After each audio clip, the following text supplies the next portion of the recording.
Okay. Hi, everybody. I'm still learning a bit about this about this program, and hopefully before long it will be appropriately handled. We are on program number 47 of externalization of the hierarchy. And 46 has been sent out, and also 45. I'm starting anew and hoping that it becomes possible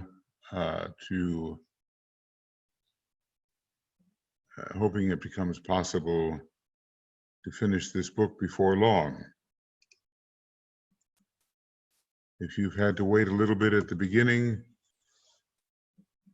when nothing is said, I apologize for that, but it's better to get this out to you than to keep fussing over it and send it out to another party to fix. So we're sharing our screen here, and in one of these corners, we also have the possibility, let's see here.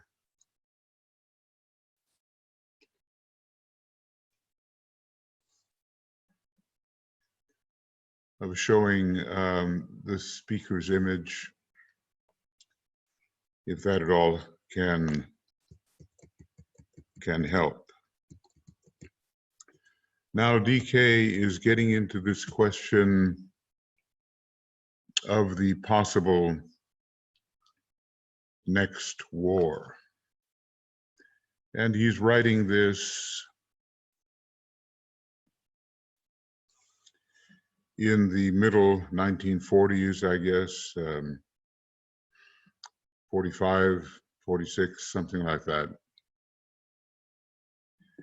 And it was quite a dire prediction. It's also found in the beginning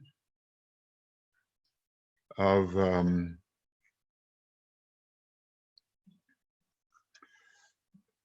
the problems of humanity, the very first introduction.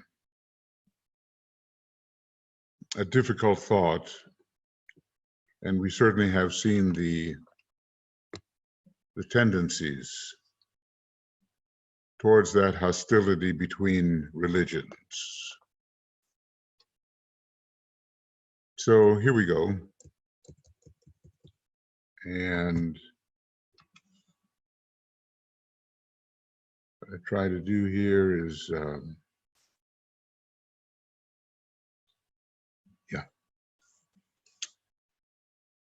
years ago, I said that the war which may follow, of course, Foster Bailey said he was assured by the Tibetan in the early 50s, maybe 51, 52, that there would be no atomic war. But maybe this is something different, I don't know. The danger still exists. Years ago, I said that the war which may follow this one would be waged in the field of the world religions. And you have to expect that because it is a sixth ray matter largely. The warring religions are on the sixth ray, especially Islam and Christianity. The second ray is supposed to rule Christianity. I'm not sure about Islam, but there are many militant Christians who want to precipitate a war because they feel that somehow it will bring heaven closer. I guess that's what I can say. I'm going to make this just a little smaller. Okay. Such a war will not work out. However, in a similar period of extreme carnage and blood, such as the world had just gone through when DK was writing this, it will be fought largely with mental weapons in the world of thought. And this we already witness, do we not? The battle is on, but it is psychological. There are outbreaks of carnage and blood and stabbings and bombings and those kinds of things, but DK uses the word extreme, and so I imagine that he expects, should this precipitate, it's already partially precipitating, he expects carnage and blood, but not of the extreme kind. The firebombing of Tokyo, the firebombing of Dresden, the dropping of the atomic bomb on Hiroshima, and almost by accident, Nagasaki. That kind of devastation he does not anticipate. It will involve also the emotional realm from the standpoint of idealistic fanaticism. Well, we certainly see the fanatical tendencies of these two religions, particularly. The sixth ray Orthodox Jewish religion has much fewer numbers, its own kind of fanaticism, but not an aggressive fanaticism which engages in war on the physical plane, although the thoughts are influential. This inherent fanaticism found ever in reactionary groups, who are holding on to what they deem as absolutely necessary, will fight against the appearance of the coming world religion and the spread of esotericism. Well, we see that already. Alice Bailey is demonized, and so is Blavatsky, by these groups, and we see articles all the time that, without the slightest bit of understanding, attack Bailey and Blavatsky as if they were the greatest menace to the true religion in which they believe. For this struggle, certain of the well-organized churches, through their conservative elements, their most powerful elements, are already girding themselves. And by this time, now some 80 years later, 75 years later, they are active. In all areas, Catholicism, Protestantism, those Wahhabi approaches in Islam, not Baha'i, no. But they are engaged in the battle now. It is somewhat working out on the physical plane, a great danger, unless there is great wisdom in the guidance of the countries involved, and usually that is not the case. Those sensitive to the new spiritual impacts are still far from powerful. Are they more powerful now? That's the question. That which is new always faces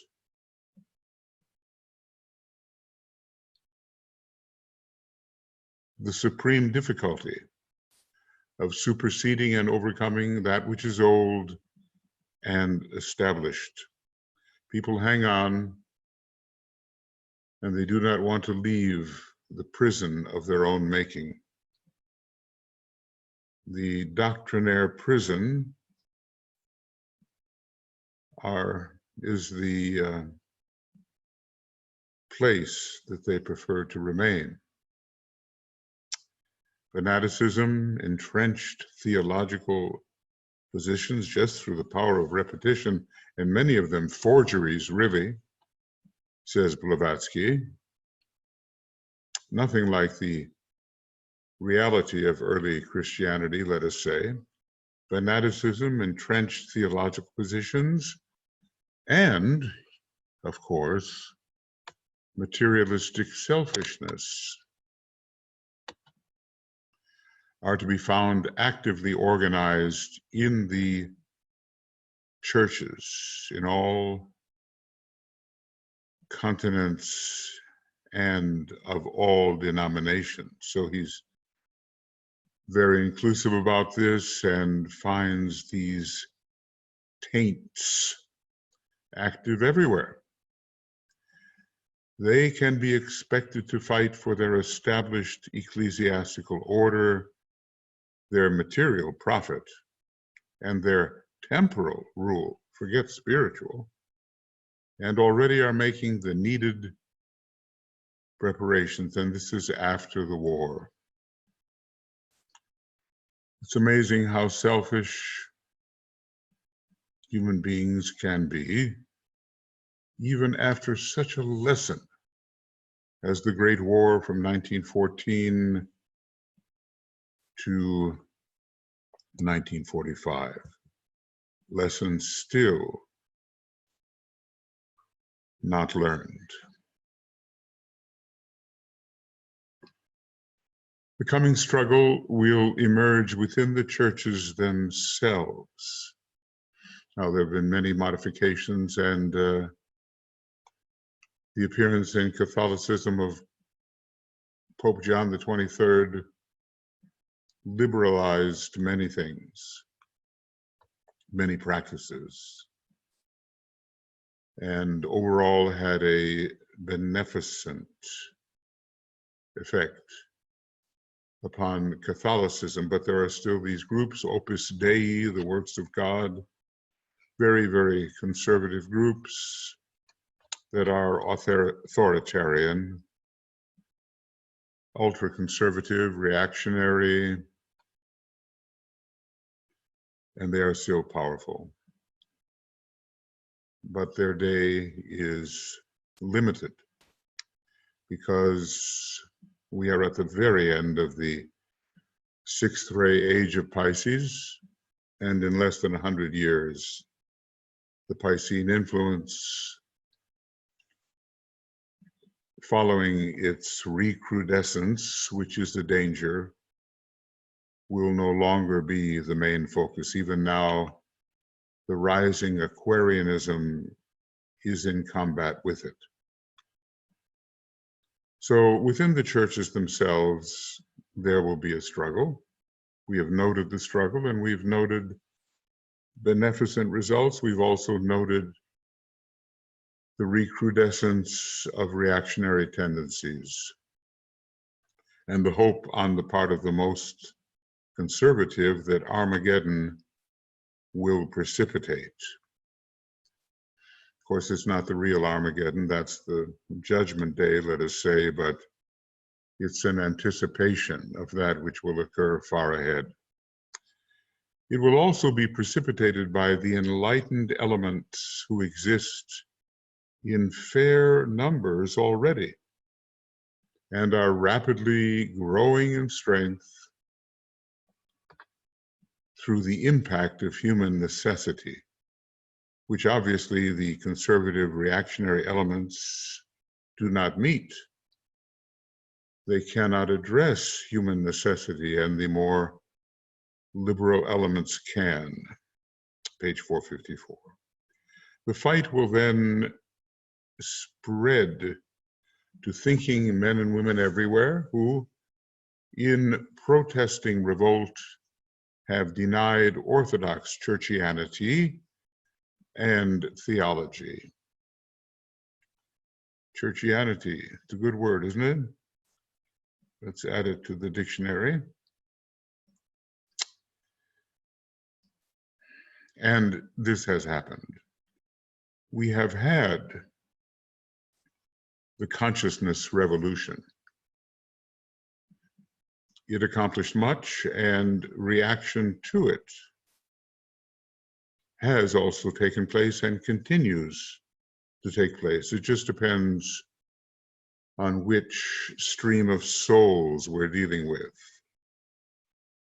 It's hard when considering human beings in conflict to overlook the amount of incarnational, reincarnational experience they have had. They will insist on certain values that grow out of the degree of their limitation. And the more less experienced, let's say the less experienced, the more limited the outlook, more the passion, less the compassion, more the insistence to the point of fanaticism. So these people who are beginning already to understand the necessity for newer and higher values, they are not irreligious, says the Tibetan, but have, through pain and sorrow, learned. They've actually learned, you know. None are so blind as those who will not see. Learned without ecclesiastical help that the spiritual values are the only values which can salvage humanity, that the hierarchy stands, and that Christ, as a symbol of peace and the leader of the forces of light, is not a negligible force, but one that is evoking response from the hearts of men everywhere.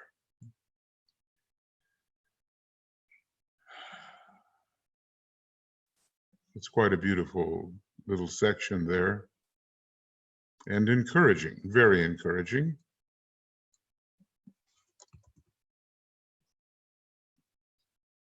Ecclesiastical approaches are supposed to help. So often they simply regiment and create fear and keep people in line so that they can be victimized. But, you know, out of consciousness grows thought and behavior. And consciousness grows out of experience.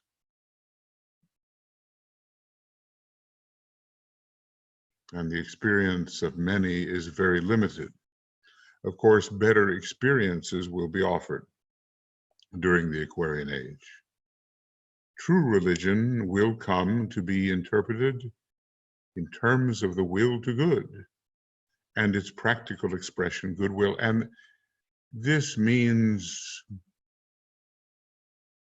the will to good, which includes all ashramic gifts, tendencies, and not just the gifts that ecclesiasticism wants to offer. So often, simply regimentation. The coming world conferences, you know, this is before the United Nations was firmly established, but just on the eve of its establishment, as successor to the unsuccessful League of Nations, the coming world conferences and the international councils will give indication of the strength of this new response on the part of humanity to the overshadowing spiritual potencies awaiting the invocative cry of mankind.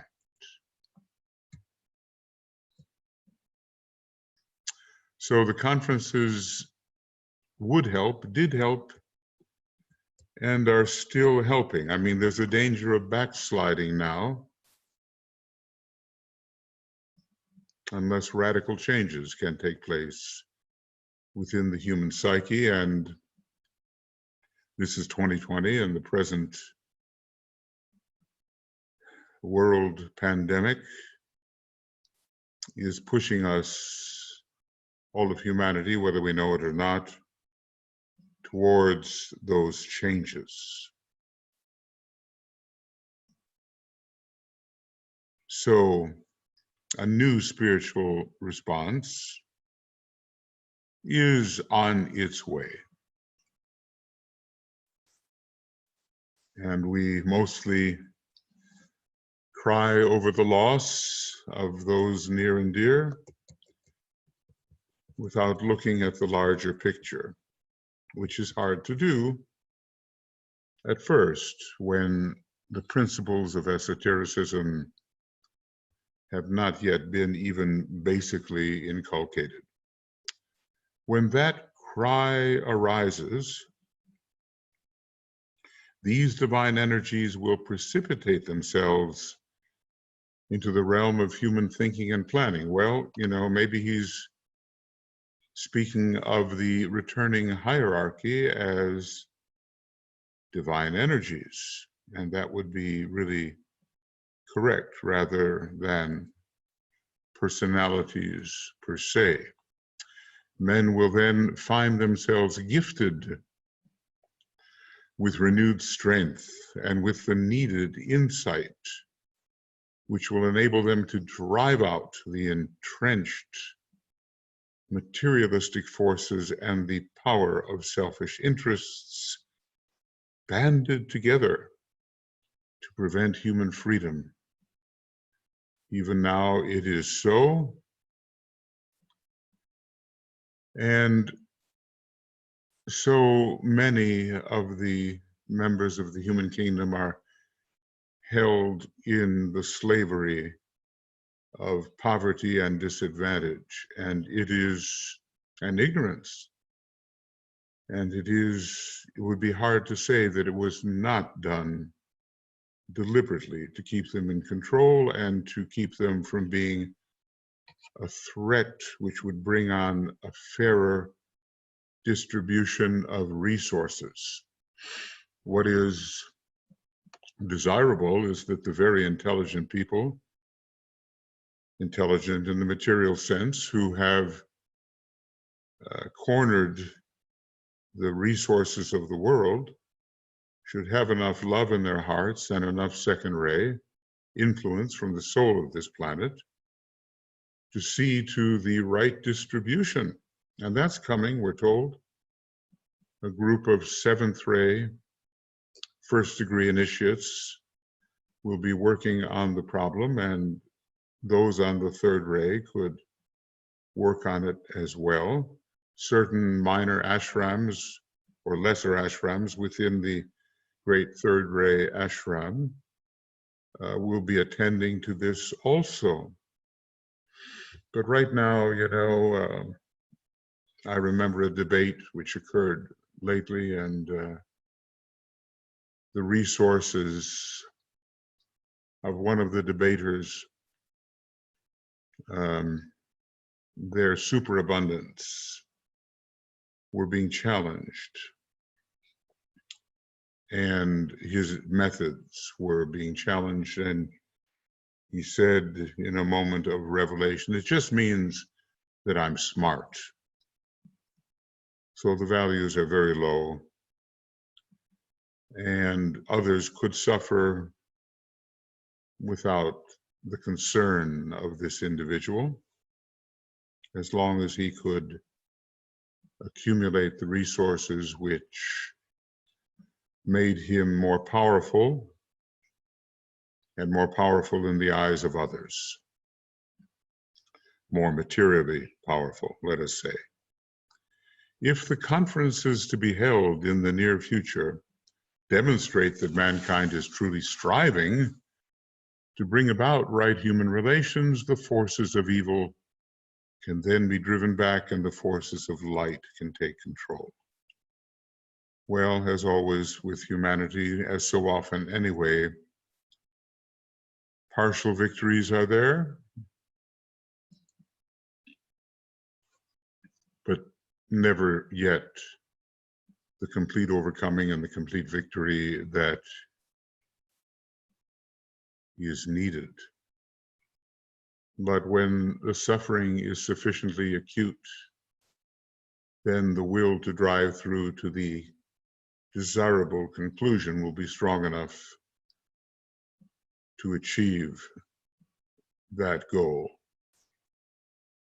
I cannot see humanity, the greater share, almost the 99%, willing to live at extreme disadvantage, especially the lower brackets of that 99%, while some people, because of their intelligence and commitment to materiality, live with unneeded superabundance. It may be called socialism or democratic socialism, whatever it's called, but it basically engages that method which the super rich so detest, majority that is, and that method is sharing. The Christ will return when sharing financially, requisite peace on earth, and a cleaning house have been accomplished to the degree that he knows in his own deliberations. The problem facing the hierarchy is how to further these desirable ends without infringing on human freedom of thought and action. According to the Syrian law of freedom, is just not allowed to infringe. Now, the Black Lodge cares nothing about that. They aim to hit the target of will, or through will against will, and they mean to control, and they mean to enslave. But a Uranianly transmitted law, the law of freedom, comes to our planet, and it cannot be violated by the Great White Lodge on our little planet. Others try to violate it. They may succeed for a time, and they will go down, no question. But meanwhile, the suffering and the delay, which students of esotericism can help to offset. It's quite a problem, how to influence in the right direction without compelling through force. It is with this problem that the great council of the spiritual realm, well, let's call it the Council of Shambhala, found on the logoic plane, of the kingdom of God, a loose term basically, but involving the entire cosmic etheric plane, or plane and subplanes, is dealing at this time, and it will provide the subject of their discussions and final decision until the middle of June. Well, we're back in 1945, and here we are again at a point nearing 2025 when the hierarchy is deliberating about how and what to do when 2025 comes and the first steps of the actual externalization are really taking place.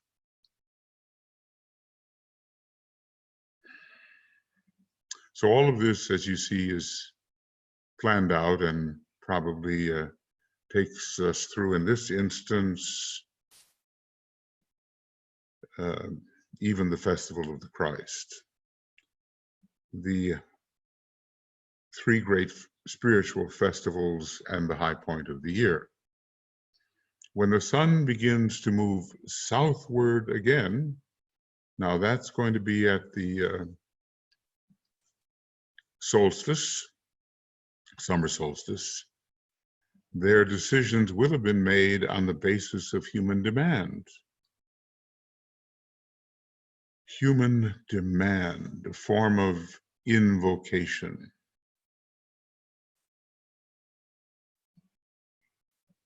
I think human demand reached the Lords of Liberation back at the closing of 1942 and was sufficient to evoke them in a most necessary intervention, without which we wouldn't even be studying these matters in an enslaved state. Humanity will by then have indicated the strength and nature of its goodwill. A few months, really, to do that. It would have sounded the word of invocation, reaching up into the spiritual realm, spiritual triad, soul, spiritual triad, like a breathing forth of the very soul of humanity.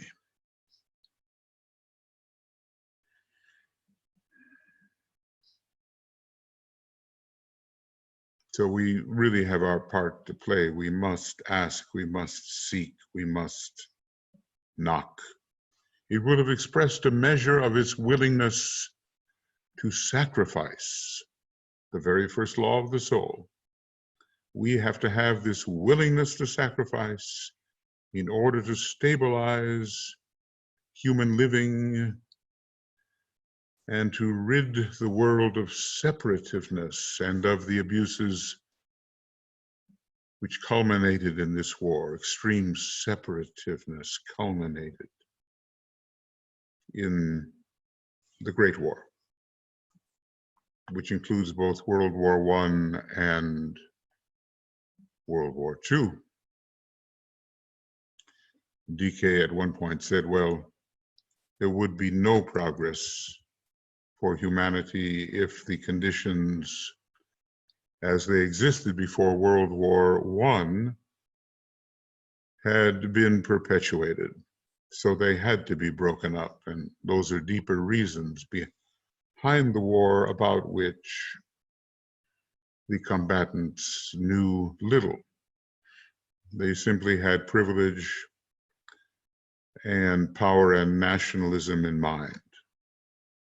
They didn't know they were busy breaking up obstacles to the real progress of humanity. It will have expressed a measure of its willingness to sacrifice. Master Moria, as I've often said, when have you ever become less through sacrifice? It really deserves pondering. So that sacrifice will stabilize human living. It's true today. And to rid the world of the evidences of the great heresy of separativeness or separateness and all of those abuses which basically are uncaring, inconsiderate, dismissive, ignoring the fate of so many members of humanity.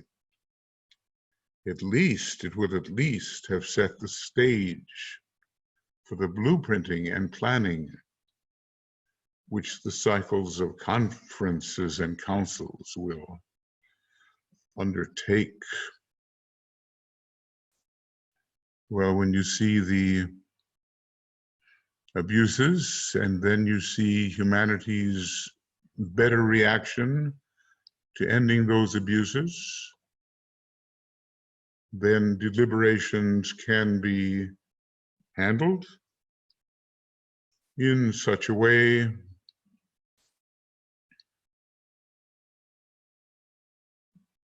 that progress results.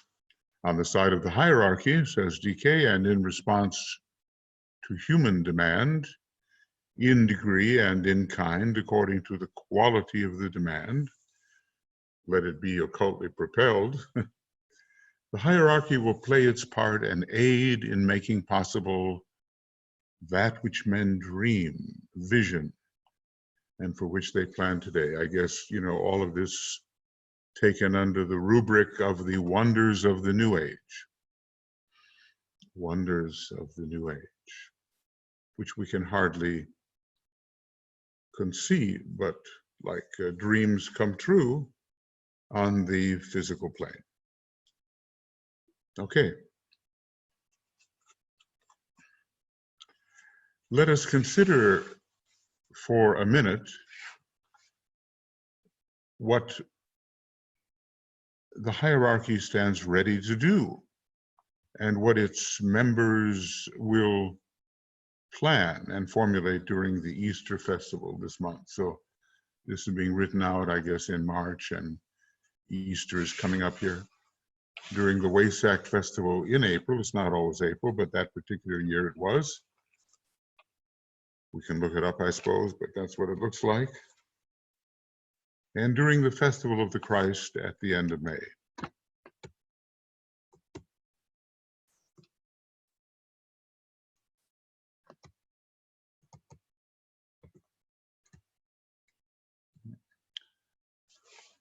It might be said that the hierarchy, in conjunction with the Great Council of the will of God at Shambhala, will divide their work into three parts.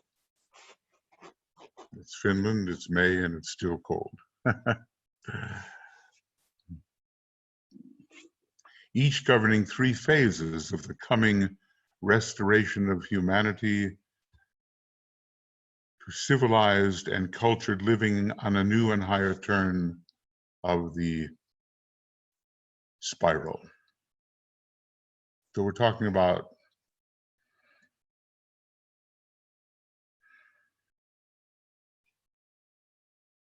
hierarchy and the Great Council.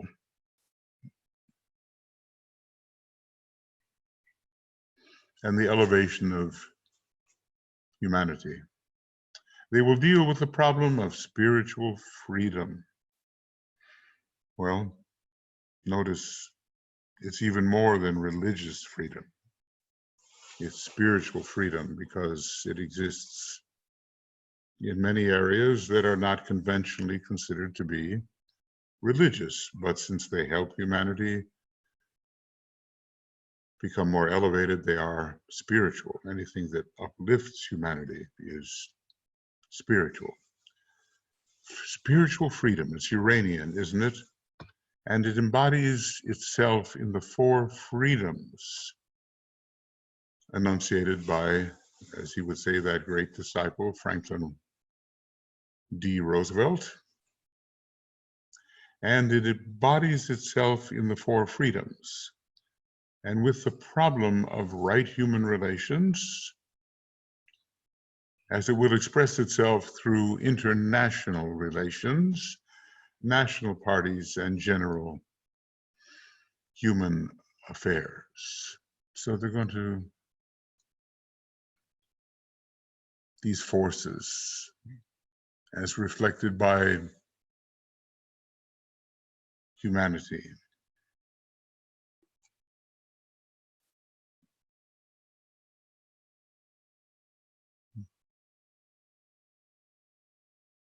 I wonder if we have thought about how spiritually free we are. Just pause for a moment and just think that.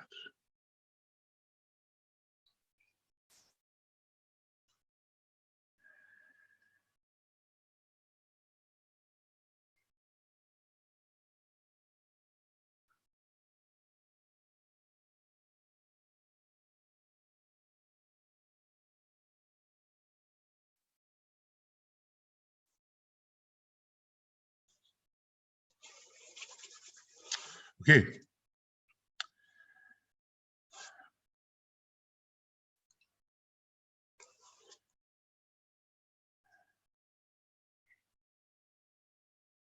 The four freedoms.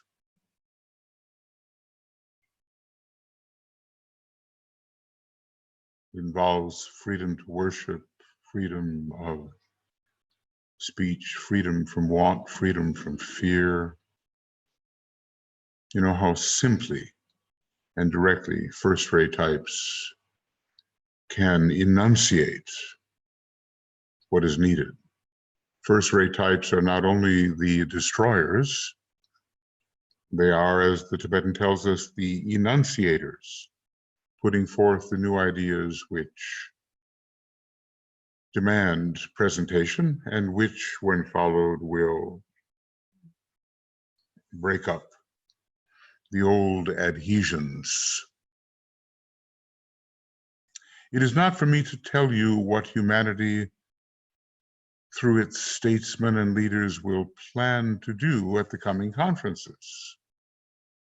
He leaves that, I think, to the sensitive statesmen and leaders.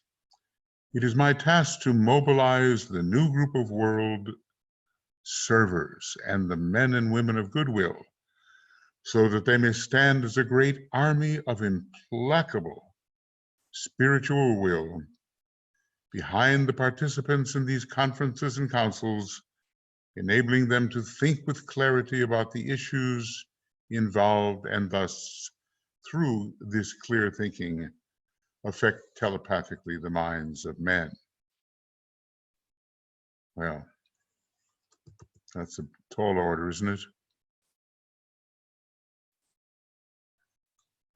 It is my task to mobilize, he says, the new group of world servers and the men and women of goodwill, so that they may stand as a great, and I love this phrase, army of implacable spiritual will. It's really, it's really worth enlarging, because it's needed today.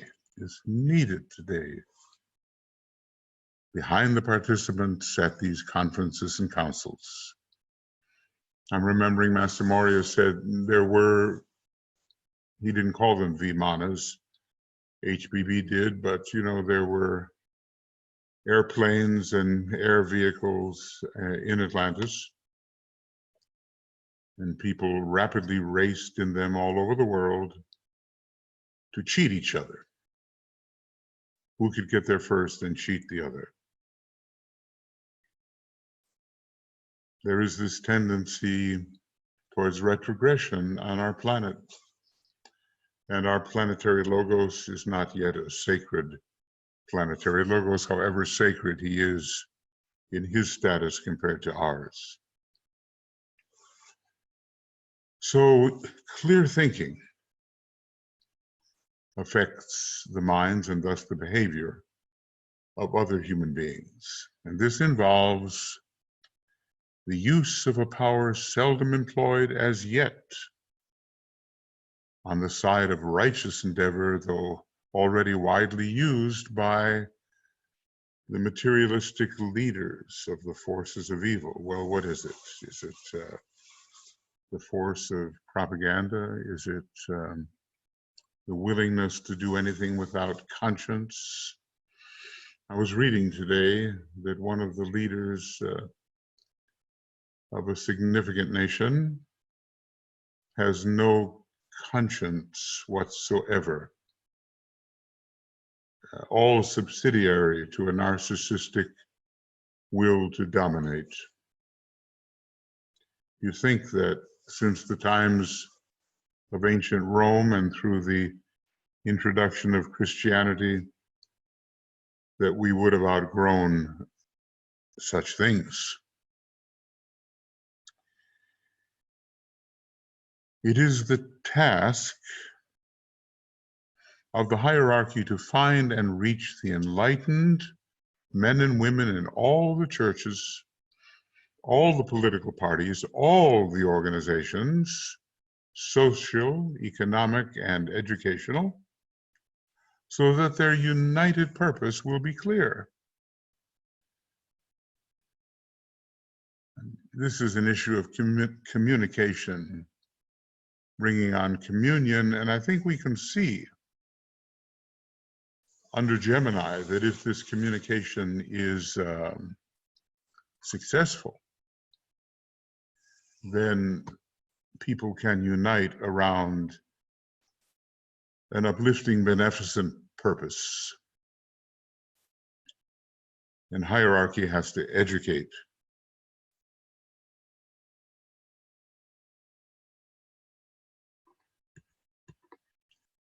Educate. And so many resist being educated because their emotions encourage them to cling to the final answer they have found. Final answer, the final revelation. It's the height of stupidity, but okay. That's where some people are, and we've probably been there too at some point. Hierarchy. This they will do through the medium of their active, working disciples in the world. So we are the ones, as the new group of world servers, who have to reach the enlightened men and women in all churches, in all political parties, all organizations, social, economic, and educational. Ours is the educational task, the task of the light bearers, the active working disciples in the world have a huge task before them at that time and remaining. We can't imagine that the final prying loose from the dogmas of Pisceanism and the sixth ray will be nonviolent. There will be violence. And it may be internal violence, which certainly exists, and probably as indications go, it will be accompanied by outbreaks of external violence as we normally conceive violence. Thus, the hierarchy and these disciples, they will pave the way for the true freedom of mankind, a freedom which is as yet a dream and a hope in even the most democratic countries. Freedom, what people imagine it to be, is rather license and not freedom. Freedom from form begins to be freedom. The freedom to reject the higher influences and to adhere interminably to the form is a form of license, which is retrogressive. It seems we can go either forward or backward, but so great is the pressure behind the evolutionary forward movement that Master DK says there will be delay, maybe 300 years. That's one of the figures he used, but not defeat. But behind all this activity, watched over by the spiritual guides of the race, but determined and implemented by humanity itself, will be found the focused attention of the hierarchy. You know, in a household, the toddler, the baby may be in a playpen, but the hierarchy, the parental hierarchy, is aware, listens, keeps watch. and supervises. But you can weaken the child by doing too much for that child and not letting the child learn to do for himself or herself. So, as Master Moria says, to give all is to put on chains.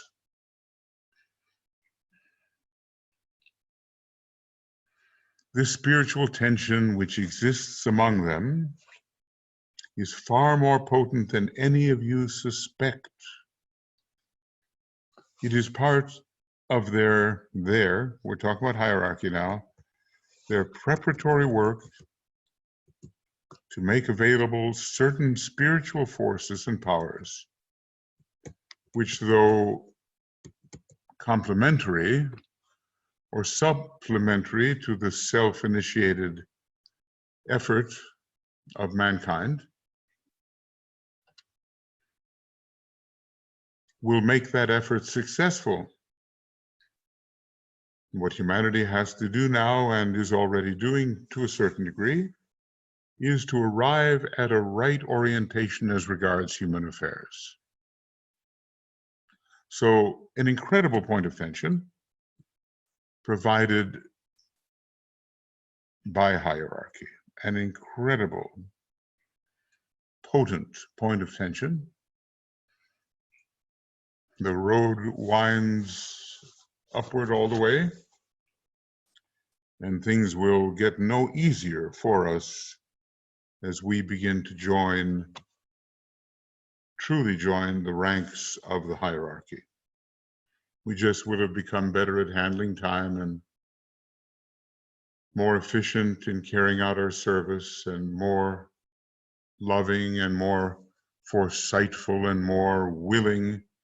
And so we will be able to do what to the younger souls seems impossible, just as hierarchy can do today what to us would be impossible for us. What humanity has now to do is right orientation. Let us therefore look at the three phases of this preparatory work now going on, and endeavor to gauge what will be the results if these energies and potencies are released through the invocative demand of humanity. So we're going to begin with, probably in a next program, going to begin with restoration, probably go to, I would guess, enlightenment, and then to reconstruction. It's a huge labor, friends, and the hierarchy strides centuries and not just days the way we do. You know, I'm a little amused. It's rightly said by people in the 12-step programs, one day at a time, because that's what has to be handled. And that's difficult enough. But just imagine hierarchy. 1 year at a time, 1 decade at a time, one century at a time. So far-reaching is their planning. And it has to be. They are far-sighted, and they understand what must be carried forward, even though we are blind in so many ways, and so often feel like helpless pawns in the swirl of forces. But once our alignments are created and sustained,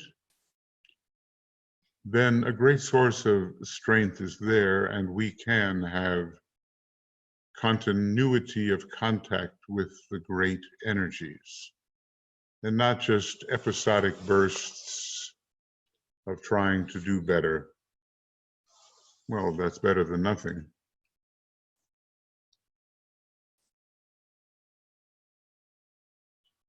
This is the vanguard, work in theosophy like this.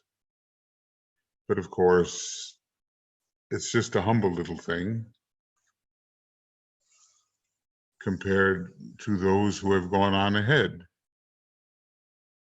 And one day we will learn the significance of this whole process of emanation and return on the emanative stream. We will learn the retraction of the emanation. We will learn the timing of the going forth and the returning, because not all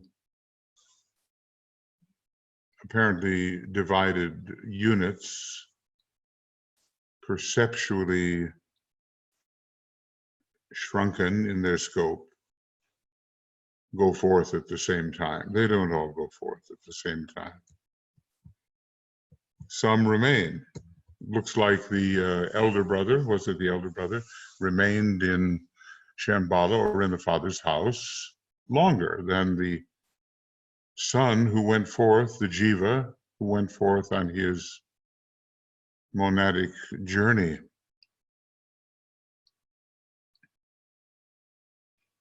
He went forth, and out of enthusiasm for redemption, and suffered accordingly and learned accordingly until all the perceptual subdivisions of the universal logos have worked in the quarries below, have built the temple, have destroyed the temple, have elevated the quality into the triad and into the jewel, and have returned to the monad, enriched. And all of this, whatever path is taken, is foreseen, though not compelled, in the absolute infinitude, which is the self-reflection of the transcendental deity, the super universal deity. Well, that gets into other highly abstract philosophical matters, but interesting. You know, when you really start lifting the veil on these things, we live in an ultra amazing reality. And even the limited universe, vast though it is ultra amazing. Well, you know, we're reaching the end of this one. And sometimes I forget to press save, you know, and it all disappears. But here, oh, I love that. The army of implacable spiritual will, the army of implacable spiritual will cannot be deflected, cannot be diluted, cannot be dispersed, cannot be attenuated, cannot be weakened. The army of implacable spiritual will. So we're at the end of program number 47, and we're dealing with program number 48 next. This will be of 1 hour and 8 minutes, and it's page 453 to what? To 456. I wish we could go faster, and if I were a different person, we would be.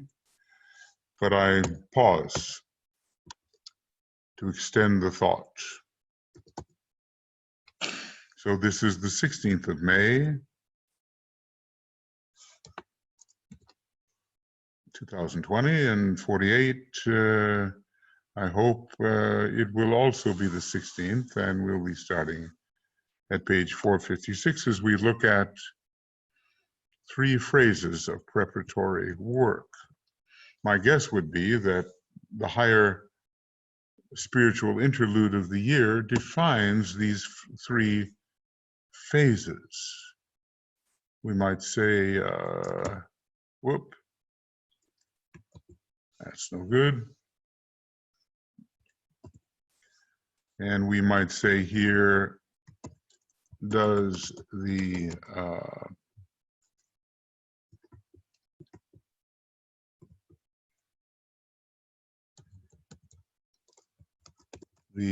higher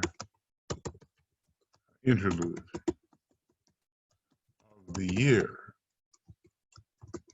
define these three phases? It would be logical if it did. Aries, restoration; Taurus, enlightenment; Gemini, reconstruction. The plan is being restored now. The light is still coming. Reconstruction,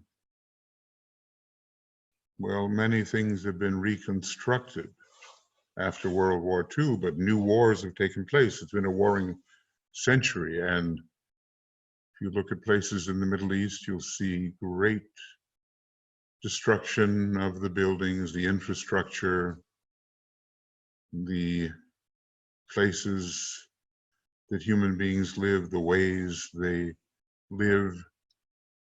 We must reconstruct based upon a better model, a more archetypal model.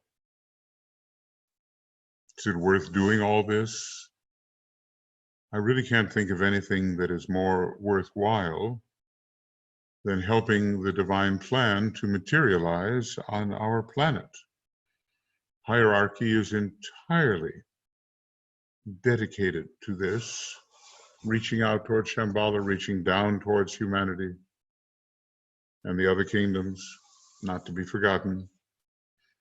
Hierarchy is for this, and Master DK has sometimes said, don't you think, I mean, I'll paraphrase, don't you think there are other things to interest us other than taking care of you?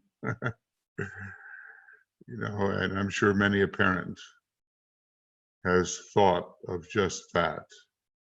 One is committed to take care of one's creations or procreations, and it's only right, but there are other possibilities that loom ahead that maybe look a little more attractive. But I suppose it's possible to get into such a spiritually sacrificial state of mind that doing the next sacrificial duty on behalf of others does become the most attractive thing. One imagines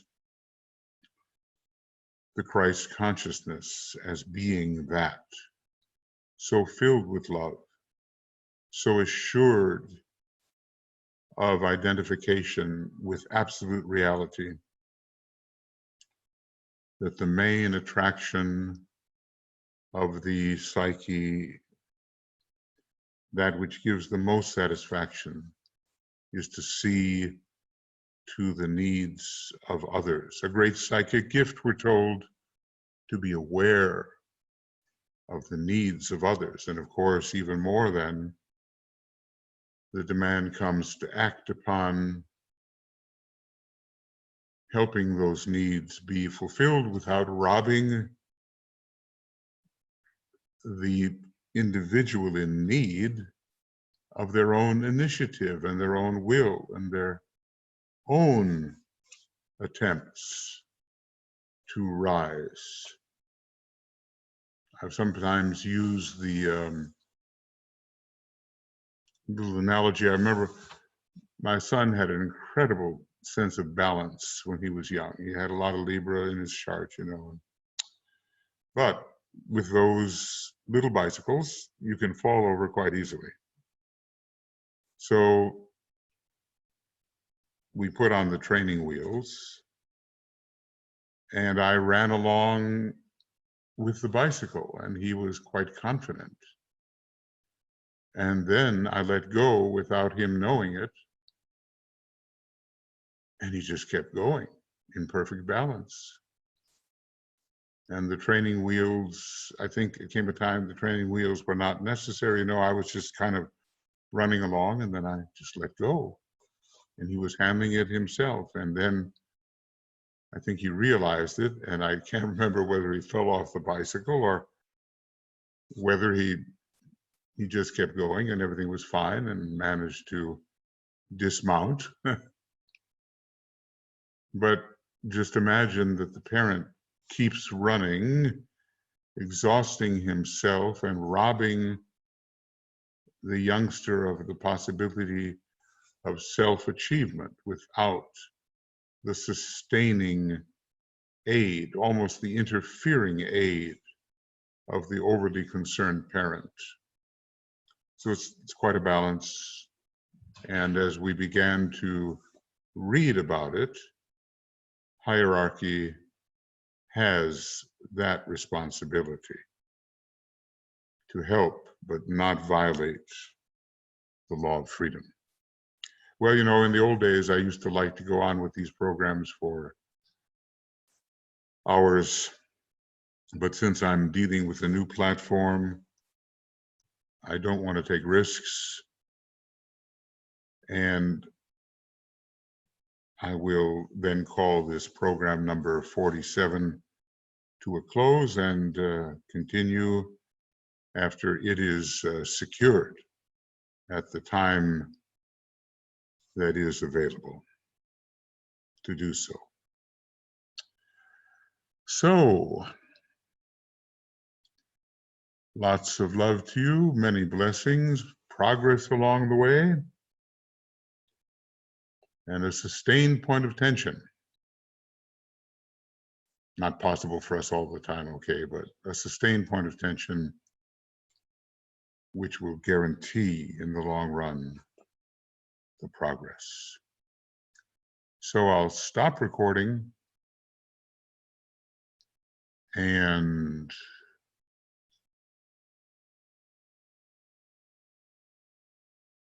hope for the best. And we'll see you a little later. Stop recording.